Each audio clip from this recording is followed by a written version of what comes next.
There is, unfortunately, no doubt that you may be listening to this video in the hours or days after someone's death. If so, please know that you have my deepest sympathy for what you're going through. However, this video was created to lessen stress and not add to it, and I think it will help. Also, if you're listening to this video in advance and preparing to be an executor, I think the foreknowledge will benefit you as you act in that important role of executor of someone's estate.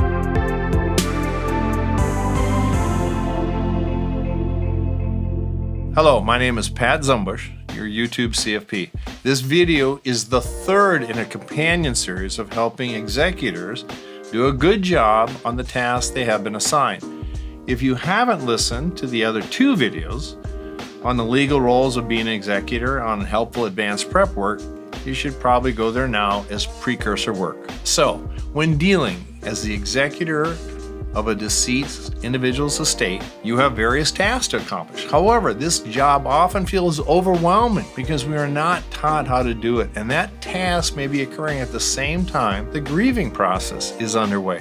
Nonetheless, 3-Minute Money was created as a compassionate, free resource to help everyone manage money better, and so let's assist you in your role as overseer of the decedent's estate. Here are practical items you need to do. As a first order of priority, let's make sure the decedent is laid to rest in accordance with their wishes.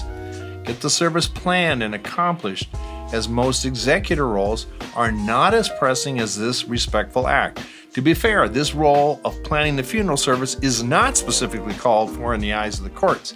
But then again, money is always involved in these services, so you might as well get in control of them from the start. 2, if the decedent had any pets, make sure they are being cared for. 3, make sure the home and the car are secure, or any other physical assets that need to be tended to, safes, arts, firearms, etc.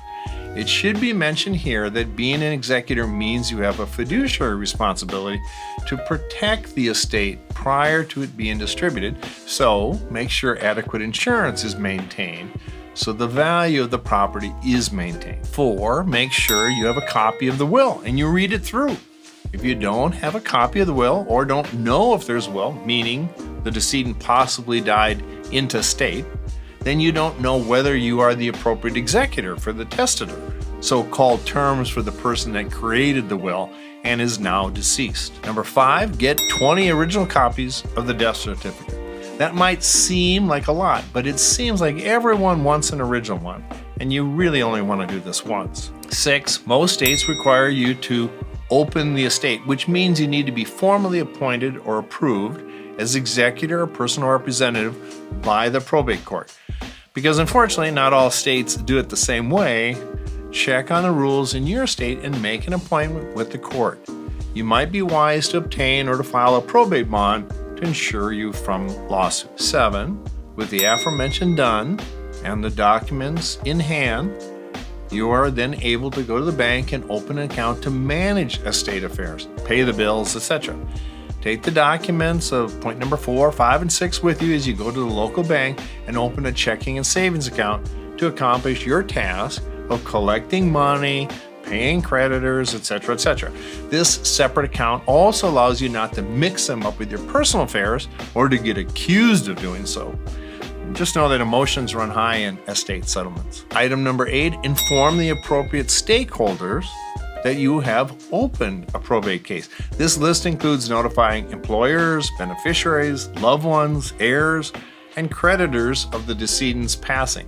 This notice precludes them from feeling surprised or left in the dark. I would suggest that frequent communication with beneficiaries is a must, and personally, I'd put it in writing. Don't forget various government agencies like the Post Office and the Department of Motor Vehicles. 9, contact the credit card companies and freeze the cards. Unfortunately, there are unscrupulous people out there who will seek to use the decedent's passing to their advantage.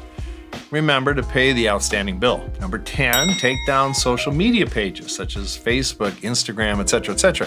You want to control the image and information flow of what is being said. See my video on preparation and get the passwords for the above accounts. 11, because the bills will keep coming until you stop them, You should cancel newspaper subscriptions coming in, cease the cable and Hulu account, and redirect the U.S. Postal Mail, etc., etc. Number 12, remember to manage the investments. For a variety of reasons, it would be very wise for you to get a printout of the balance of each of the decedent's accounts as of the date of death, including any unrealized gains or losses. 13, if there are business properties or commercial interests, art, collectibles, or simply a complex estate, consider getting experts on your side to help you do valuations or estate attorneys to assist in the administration of a unique trust distribution request. Number 14, consider contacting the Social Security Administration to inform them of death.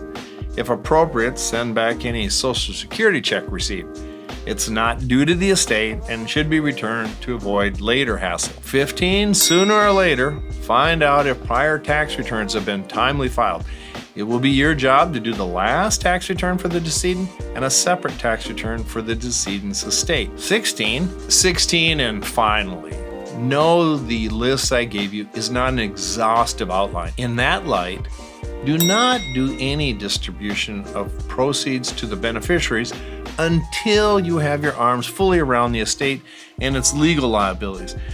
If you distribute money and leave the estate short of funds for creditors, you could be personally liable to make good on those shortages. This recap is meant to shine light on some practical steps and considerations for any executor. I can imagine it sounds overwhelming when first hearing it, but you can do it.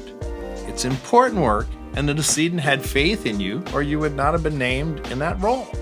The greatest advice I can provide is to stay organized, controlled, cautious, and curious, and you will receive all the accolades you rightly deserve. If you possibly found this video helpful, give it a thumbs up. In the comment section, give me other helpful suggestions or tell me of issues that you might have run into in your role as executor. That concludes this important video. As always, thank you for letting me help you do wise things with your money. Never die, and that would eliminate the need of these last three. Never die. All right, work on it. Uh-huh.